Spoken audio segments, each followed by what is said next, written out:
À quoi sert le FMI? Le Fonds monétaire international, FMI, a été fondé en 1944 et comprend aujourd'hui 188 pays membres. Sa mission principale est d'aider un pays confronté à une crise financière. Généralement, il s'agit d'un pays qui a une balance des paiements régulièrement en déficit. Cela signifie que le pays a importé davantage de biens et de services qu'il n'en a exportés. Cette balance comprend également les entrées de capitaux lorsqu'un agent non résident investit dans le pays et les sorties lorsqu'un agent du pays fait un placement à l'étranger, par exemple. Le déficit de sa balance des paiements peut être comblé grâce aux réserves de devises convertibles, comme des dollars ou des euros, détenues par la Banque centrale du pays. Cependant, lorsque ces réserves s'épuisent, le pays ne peut plus payer ses importations puisqu'il doit les payer en devises convertibles. De plus, personne ne veut lui prêter de l'argent. Une balance des paiements en déficit entraîne donc un épuisement des réserves de devises et une impossibilité d'emprunter. C'est dans cette situation désespérée que le pays fait appel au FMI, qui peut alors lui accorder un prêt.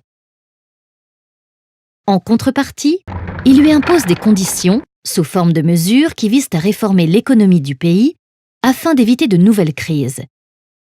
Concrètement, il peut s'agir de réduire les dépenses de l'État en privatisant les entreprises publiques ou en diminuant les salaires des fonctionnaires, par exemple. Augmenter les recettes de l'État en augmentant les impôts, par exemple, ou encore ouvrir le pays aux investissements étrangers et au commerce international. L'argent prêté provient des États membres qui versent chacun une contribution au FMI. Cette contribution définit la quote-part. En effet, lorsqu'un pays adhère au FMI, on lui attribue une quote-part basée en partie sur son poids économique, grâce au PIB notamment. Tous les 5 ans, les quote-parts peuvent évoluer pour prendre plus ou moins en compte les évolutions du poids économique de chaque pays. Plus la quote-part est élevée, plus le pays versera une contribution importante au FMI et plus il disposera de voix lors des votes organisés pour prendre les décisions. Actuellement, 12 pays détiennent 60% des quote-parts, dont 17,5% pour les États-Unis. Certaines décisions requièrent une majorité de 85%, ce qui donne aux États-Unis un droit de veto.